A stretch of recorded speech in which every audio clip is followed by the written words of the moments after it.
Hello, my dear viewers. Welcome back to Boston, USA, Dehradun. And I hope you all are doing pretty well. आज की video में हम लोग सीखने वाले हैं कुछ vegetable idioms. You know that the market is full of vegetables. We eat variety of vegetables in every season. So let's talk about some idioms related to the vegetable. आपको पता है हर एक idiom का जो मीनिंग है ना वो उस वेजिटेबल से ही कहीं ना कहीं कनेक्टेड है. मैं आपको एक एक करके समझाऊंगी कि किस तरीके से वेजिटेबल और उसका मीनिंग कनेक्टेड है. So the first one is small potatoes. आपने देखा होगा बाजार में बेबी पोटैटो, स्मॉल पोटैटोज मिलते हैं. जैसे सपोज अगर हमें दम आलू बनाने हैं तो हम स्मॉल पोटैटोज का इस्तेमाल करते हैं. स्मॉल पोटैटोज का इडियोमैटिक मीनिंग आपको पता है क्या होता है? स्मॉल पोटैटोज का मतलब होता है कोई भी चीज जो बहुत ज्यादा कीमती नहीं है. Something which is not too much valuable, right? That is called as small potato. Example के लिए अभी रिसेंटली मेरा एक वॉलेट था जिसमें 100 रुपीज पड़े हुए थे. थैंक गॉड कोई डॉक्यूमेंट नहीं था और वो वॉलेट मुझसे खो गया, गुम हो गया. तो उसका गुम होना मेरे लिए एक स्मॉल पोटैटो की तरह था क्योंकि वो बहुत ज्यादा कीमती नहीं था, right? For an example, losing a wallet containing a 100 rupee note only was small potato. So that is the meaning of small potatoes. Now moving on to the second one, which is like two peas in a pod. Like two peas in a pod. You know peas, मटर के दाने. अब आप जब मटर को छीलते हैं तो मटर के दाने कैसे होते हैं ना, सिमिलर एक दूसरे की तरह दिखते हैं, कुछ डिफरेंस नहीं दिखता ज्यादा. तो like two peas in a pod का मीनिंग भी कुछ ऐसे ही है. Like two peas in a pod का मतलब होता है दो लोग जो आपस में काफी ज्यादा सिमिलर है, काफी ज्यादा मिलते जुलते हैं, उनकी कैरेक्टरिस्टिक्स, उनकी हैबिट्स, उनके इंटरेस्ट. तो ऐसे दो लोगों के लिए आप लोग बोल सकते हैं they are like two peas in a pot. For an example, my brother and me are like two peas in a pot sharing the same interest. मेरा भाई और मैं बिल्कुल उन मटर के दो दानों की तरह ही है क्योंकि हमारे इंटरेस्ट, हमारी हॉबीज काफी हद तक मैच करती है. So this is like two peas in a pot. Now coming on to the third one, which is hot potato.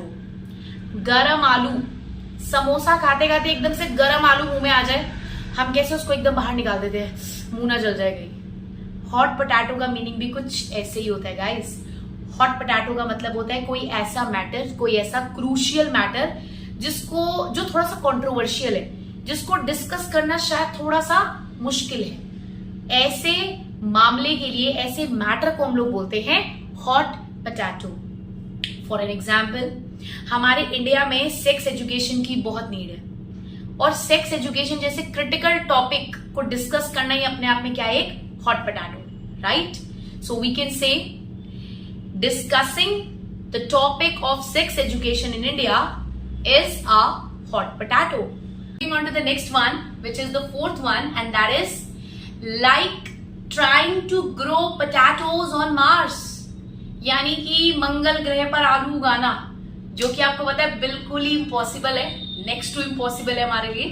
तो like trying to grow potatoes on Mars का मतलब भी यही होता है, कोई भी ऐसी चीज जो पॉइंटलेस है, जो इम्पॉसिबल है जिस चीज का होना, that is called as like trying to grow potatoes on Mars.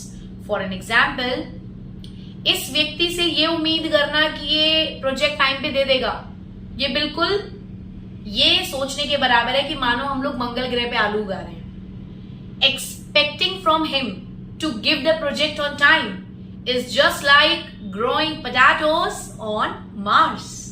चलिए नाउ अब सीखते हैं एक अगला इडियम जो कि ऑफ कोर्स वेजिटेबल से रिलेटेड है, and that is veg out. Veg out. Veg out का मतलब होता है to relax. To relax. Sundays generally हम लोग क्या करते हैं, रिलैक्स करते हैं. खैर कुछ लोगों को संडे को भी रिलैक्स नहीं मिल पाता है जैसे कि मैं, but veg out means to relax. For an example, after 3 months of continuous work, now I have decided to veg out.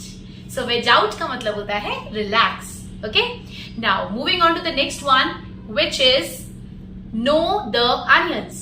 Know your onions. Know your onions. My bad. Know your onions. Know your onions का मतलब होता है to know something very well. किसी चीज की, किसी particular subject की अच्छी नॉलेज होना. तो उसको हम लोग बोलते हैं to know your onions. Onions में आपको पता है ना कितने सारे लेयर्स होते हैं, राइट? तो it is similar to that, to know your onions. For an example, when it comes to this subject of English, then I know my onions really well. So that is what we mean by to know your onions.